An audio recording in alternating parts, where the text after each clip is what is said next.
नमस्कार मित्र हो, मी प्राध्यापक सचिन सत्रे।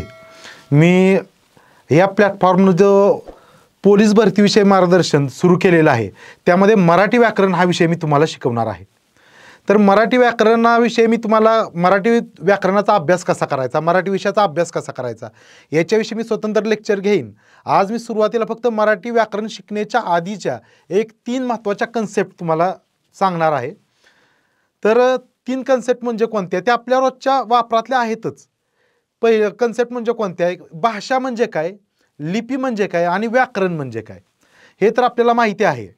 आता हे आपण बघणार आहे ते कशाच्या अनुषंगाने बघणार आहोत, तर पोलीस भरतीला ह्याच्यावर प्रश्न कसे येतात आणि ह्या एकदम साध्या सोप्या आपल्याला माहीत असणाऱ्या कन्सेप्ट आहेत, माहीत असणाऱ्या संकल्पना आहेत, याच्यामध्येच तुम्हाला कसे फसवतात, विद्यार्थ्यांना कसे परीक्षेला म्हणजे प्रश्न विचारणारे आहेत ते कसे तुम्हाला फसवतात हे आपण बघणार आहोत। तर पहिल्यांदा कन्सेप्ट मी सांगतोय, भाषा। भाषा हा शब्द मराठीमध्ये संस्कृतमधून आलेला आहे आणि संस्कृतमध्ये तो भाष या धातूपासून तयार झालेला आहे। तर ह्या भाष या संस्कृतमधल्या धातूचा अर्थ काय आहे, बोलणे। बघा, मी एक एक मुद्दा तुम्हाला सांगत जाणार आहे, त्यातून तुम्हाला मुद्दे समजतील की परीक्षेला कसे प्रश्न येतात। तर भाषा हा शब्द संस्कृतमधल्या भाष या धातूपासून तयार झाला आहे आणि संस्कृतमधल्या भाष या धातूचा अर्थ आहे बोलणे। आणि भाषा या शब्दाचा आता परीक्षेला प्रश्न कसा येतो की भाषेमध्ये कशाचा समावेश होतो, भाषेमध्ये कशाचा समावेश होतो, तर भाषेमध्ये 2 गोष्टींचा समावेश होतो, बोलणे आणि लिहिणे। भाषेमध्ये बोलणे आणि लिहिणे अशा 2 गोष्टींचा समावेश होतो। मग परीक्षेला प्रश्न तुम्हाला 2 प्रकारचे येतात की संस्कृतमधल्या भाष या धातूचा अर्थ काय, आणि तिथं बऱ्याच वेळा मुलं अशी फसतात की भाषेमध्ये बोलणे आणि लिहिणे यांचा समावेश होतो, तर भाष या धातूचा अर्थ बोलणे आणि लिहिणे असा आहे, अशी मुलांची फसगत होते। किंवा दुसरी फसगत कशी होते की भाष या धातूचा अर्थ बोलणे आहे, तर मुलांना वाटतं की भाषा या शब्दाचा अर्थ पण बोलणे आहे, असे दोन्ही प्रकारे मुलं फसतात। तर भाष या धातूचा अर्थ आहे बोलणे आणि भाषेमध्ये 2 बाबींचा समावेश होतो, तो म्हणजे बोलणे आणि लिहिणे। आणि त्याच्या अजून पुढे प्रश्न कसा येतो की भाषेमध्ये खालील कोणत्या गोष्टींचा समावेश होतो, भाषेमध्ये कोणत्या गोष्टींचा समावेश होतो, तर त्यामध्ये 2च गोष्टींचा समावेश होतो व्याकरणकारांच्या म्हणण्यानुसार, आणि त्याच आपल्याला लक्षात ठेवायच्यात। परीक्षेला त्याच्यावरच प्रश्न येतो, 2 गोष्टी म्हणजे बोलणे आणि लिहिणे या 2 गोष्टींचा। पण पर्यायामध्ये काय असतं, बोलणे, लिहिणे, वाचणे आणि ऐकणे असे 4 पर्याय दिलेले असतात। आणि त्याच्या खाली अजून 4 वेगळे पर्याय दिलेले असतात की फक्त 1 आणि 2, फक्त 2 आणि 3 असं। तर ज्या पर्यायामध्ये बोलणे आणि लिहिणे हे आलं तेच तुम्हाला उत्तर लिहायचं असतं। तर भाषेमध्ये ऐकणे आणि वाचणे यांचा समावेश होत नाही व्याकरणकारांच्या म्हणण्यानुसार। परीक्षेला ह्याच्याच तुम्हाला प्रश्न फिरवतात। तर हे झालं काय, तर भाषेविषयी मी फक्त भाषेची ओळख करून दिली की भाषा हा शब्द संस्कृतमधल्या भाषा धातूपासून तयार झाला आहे आणि भाषा संस्कृत धातूचा अर्थ आहे बोलणे, फक्त बोलणे, आणि भाषेमध्ये बोलणे आणि लिहिणे या दोन्हींचा समावेश होतो। तर आता याचं भाषेचं एक समीकरण पण सांगितलं जातं की भाषा बरोबर भाषण अधिक लेखन, भाषा बरोबर काय, भाषण अधिक लेखन। मग याच्यावर येतं, ह्याच्यावर पण अजून प्रश्न येतो की भाषा म्हणजे काय, भाषा म्हणजे असं येतं आणि पुढं डॉट डॉट असतं।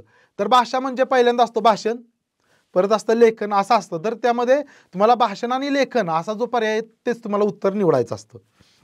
हे झालं भाषेविषयी, ही भाषेची तुम्हाला ओळख सांगितली। त्यानंतरचा पुढला मुद्दा येतो भाषेची व्याख्या काय। तर भाषेची व्याख्या सोपी आहे, आपल्याला माहीत आहे, त्याच्यावरच प्रश्न येत असतो।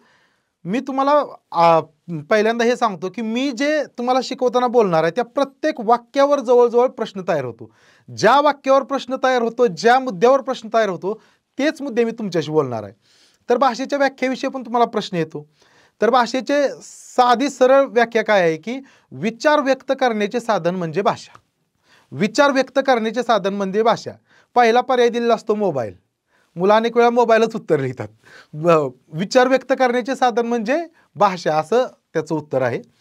किंवा आता तो अलीकडे तो हे प्रश्न सर्वांना माहीत झाला आहे त्यामुळे थोडा वेगळा त्याच्यात बदल करून प्रश्न विचारला जातो की आपल्या मनात येणाऱ्या भावना, कल्पना, अनुभव आणि विचार व्यक्त करण्याचे साधन म्हणजे भाषा, असा एक प्रश्न येतो। तर भाषेवर या प्रकारचे प्रश्न येतात आणि भाषा आणि भाष या धातूंमधला जो अर्थामधला फरक आहे त्याच्यावर एक तुम्हाला प्रश्न येतो. आज दुसरी कन्सेप्ट आहे ती म्हणजे लिपी. तर बघा, लिपी हा शब्द सुद्धा मराठीमध्ये संस्कृतमधूनच आलेला आहे. भाषा शब्द जसा संस्कृतमधून आलाय तसा लिपी हा शब्द सुद्धा संस्कृतमधूनच आलेला आहे. तो संस्कृतमधल्या लिप या धातूपासून आलेला आहे. संस्कृतमधल्या लिप या धातूपासून. तर लिप या धातूचा मराठीमध्ये अर्थ आहे लिंपणे. लिंपणे, सारवणे किंवा माखणे. तर बघा, लिप या धातूचा काय अर्थ आहे? लिंपणे. म्हणजे आपण काय करतो असतो? आपण शाईनं कागदावर लिंपत असतो सोप्या भाषेत. आता लिंपणे काही मुलांना जर माहीत नसेल, अलीकडं लिंपण्याचा प्रकार कमी झालेला आहे किंवा सारवण्याचा प्रकार कमी झालेला आहे, माखण्याचा सुद्धा प्रकार कमी झालेला आहे. तर त्यासाठी मी तुम्हाला सांगतो की जुन्या काळी काय असायच्या, ज्या भिंती असायच्या त्या मातीनं लिंपल्या जायच्या. किंवा आत्ताच्या काळात पण काय केलं जातं, ज्या भिंती सिमेंटच्या भिंती आहेत त्यांना जर काय खड्डे पडले असतील तर ते आपण काय करतो, सिमेंटनं ते लिंपतो. किंवा जमिनी वगैरे आता धार्मिक कार्यक्रम असेल तर शेणानं सारवल्या जातात किंवा त्याच शेणानं माखल्या जातात असं आपण म्हणतो. तोच अर्थ आहे. आणि याच्यावर पण प्रश्न येतो की लिप या धातूचा अर्थ काय? लिप या धातूचा अर्थ लिंपणे असा पर्याय येत नाही. तर लिप या धातूचा अर्थामध्ये काय ते विचारतात, ते काय पर्याय काय देतात? सारवणे असा शब्द देतात किंवा माखणे देतात आणि इतर 3 वेगवेगळे पर्याय देतात. तिथं लिंपणे मुलांना येतं त्यामुळे ते देत नाहीत. तर लिपचा अर्थ आहे लिंपणे, म्हणजे आपण काय करतो, शाईनं कागदावर लिंपत असतो. ह्याच्यावर हा एक प्रश्न येतो. आणि लिपी ह्याच्यावर अजून एक प्रश्न येतो जिथं मुलं फसतात. तो दुसरा प्रश्न कोणता येतो की लिपी, मानवाला लिपी अवगत झाल्यामुळे काय शक्य झाले आहे? मानवाला लिपी अवगत झाल्यामुळे काय शक्य झाले आहे? मग पहिला पर्याय असतो वाचन, दुसरा असतो लेखन, तिसरा चिंतन, मनन असे पर्याय असतात. तर बऱ्याच वेळा मुलांच्याकडून कन्फ्युजन होतं की लिपी अवगत झाल्यामुळं मानवाला वाचन शक्य झालं का लेखन शक्य झालं, असा कन्फ्युजन होतं. आणि परीक्षेत तिथं वेळ जातो.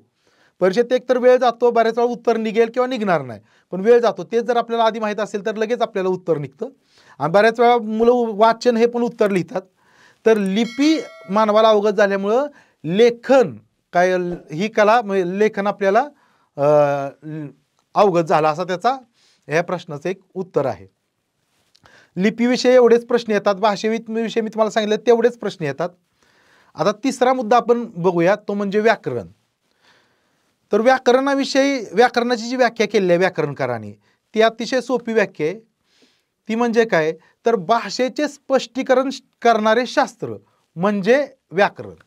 बघा काय व्याख्या आहे, भाषेचे स्पष्टीकरण करणारे शास्त्र म्हणजे व्याकरण, अशी एक साधी सोपी व्याख्या केलेली आहे. पण ही जर व्याख्या आपण बघितली नाही आणि परीक्षेत जर आहे असंच आपण गेलो तर परीक्षक आपल्याला फसवतात. कसे फसवतात, तर ते हाच प्रश्न विचारतात की भाषेचे स्पष्टीकरण करणारे शास्त्र म्हणजे काय, असा प्रश्न विचारलेला असतो.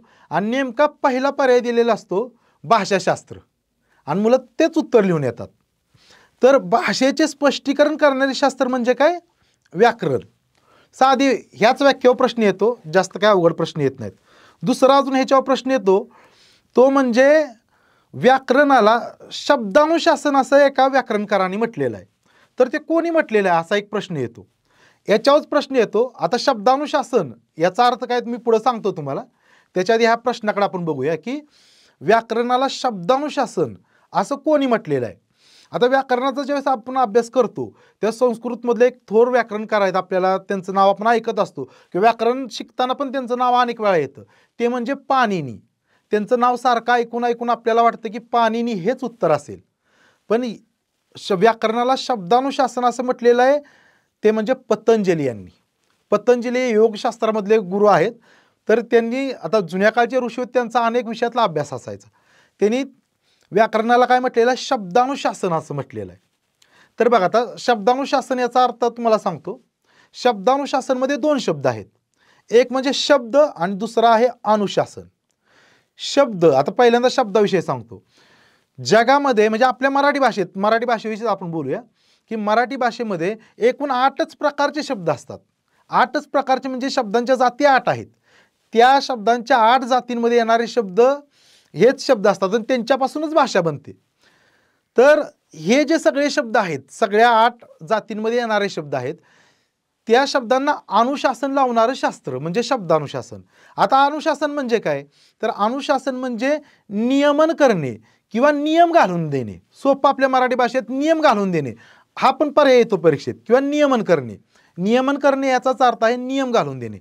तर शब्दांना नियम घालून देणे किंवा शब्दांचं नियमन करणे असं व्याकरणाचा अर्थ आहे. व्याकरणात आपण तेच शिकत असतो की सगळ्या भाषेला काही नियम लावलेले असतात.